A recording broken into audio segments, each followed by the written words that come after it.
বড় লোকেরা আজকে একটু রোদ্রে হাঁটতে পারো না,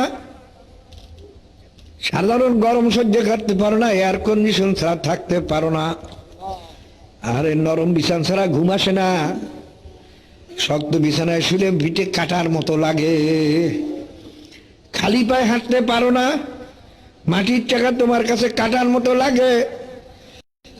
কোনদিন চিন্তা করিয়া দেখছো এই নরম শরীর যদি খোদা না খাস্তা জাহান্নামে আযাব শুরু হইয়া যায়,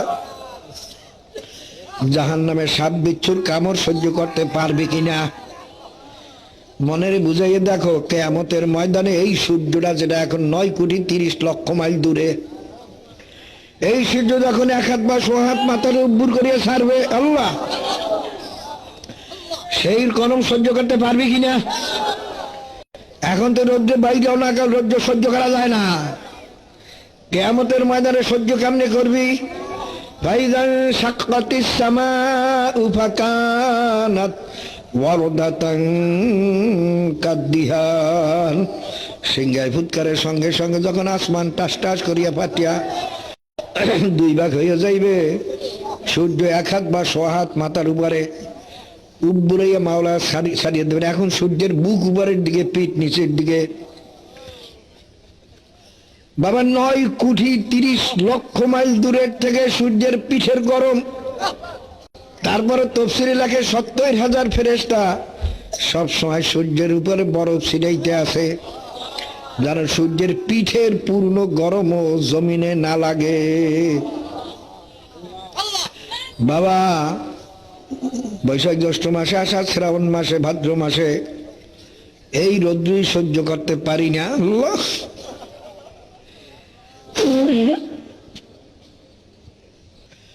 বাবারা চিন্তা করে দেখো, মাওলার কালাম যদি সত্যি হয়, গুনাহগার হইয়া কিয়ামতের ময়দানে উঠলেই সূর্য 1 হাত বা 1.5 হাত মাথার উপরে থাকবে। আল্লাহ পাক বলবেন বরফ ছিটান তো দূরের কথা, এ সূর্য তোমার মধ্যে যত গরম আছে আজকে ছাড়িয়া দাও। গুনাহগারেরা বুঝুক যে আমি মাওলা কেমন। আল্লাহ, হে বাবা, মাওলার কালাম যদি সত্যি হয়, এই আয়াত সত্য মনে রাখিস। ইয়াউমা লা যিল্লা ইল্লা যিল্লুল আরশ, কিয়ামতের ময়দানে মাওলার আরশের ছায়া ছাড়া কোন ছায়া পাওয়া যাবে না। জমিনও আগুন, উপরেও আগুন, যাবি কই রে বাবার? মাওলা ডাক দিয়া বলবেন আইনাল মাফার, আজকে কোথায় ভাগ্যা যাবি? পারলে ভাগ্যা যা, দুনিয়াতে আমার হুকুম মানো না, ভাগ্যে গেছো। আজকে তো আমি হুকুম দিছি এই সূর্যের গরমের নিচে দাঁড়ানি লাগবে। আইনাল মাফার, এখান থেকে কে ভাগ্যে যাইতে পারো? পারলে যা। তবে মনে মনে চিন্তা করতেছে, কই এত নাফরমানি মাওলার সঙ্গে করি, কই মাওলা তো কিছু কয় না, আসলে কিছু হবে না। অনেকে এই ধোকায় পড়ছো বাবারে। আল্লাহ পাক ফরমান আম হিল হুম রুয়াইদা, ওগো ঢিল দাও, আরো ঢিল দাও, ঢিল দেওয়ার মতো ঢিল দাও।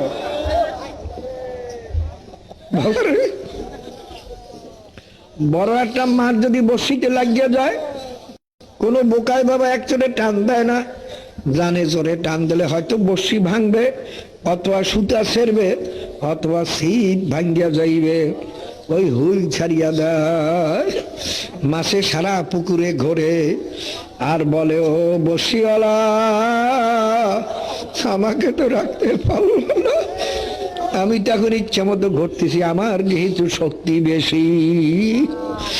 বড়শিওয়ালা বলে, ও মাছ, ঘোর ঘোর ঘোর ঘোর, আমি তোর মুখে বড়শি লাগাইয়া দিছি, ঘুরতে ঘুরতে যখন তোর পেটখানা ভাসাইয়া দিবি, আমি তখন তোরে উঠাইয়া ফেলাবো, আর থাকতে পারবি না।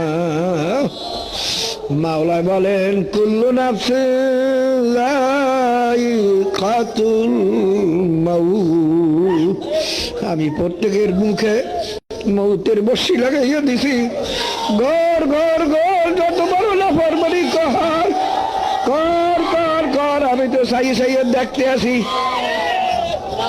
আর দুনিয়ার বসি মাছে অনেক সময় সিরিয়া নিয়েও যায়, কিন্তু আমি এমন বসি লাগাইছি কেউ ছেড়তে পারবি না। আজকে ভাইরা আলেম ওলামাদের বয়ানে কোরআন হাদিসের জালে যারা উঠলা না, মাওলা কিন্তু তাদের জন্য টেনা বানাই রাখছেন আজরাইল সালামের হাতে।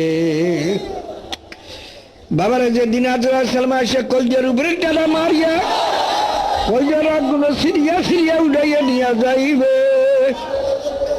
থাকতে কিন্তু পারবো না।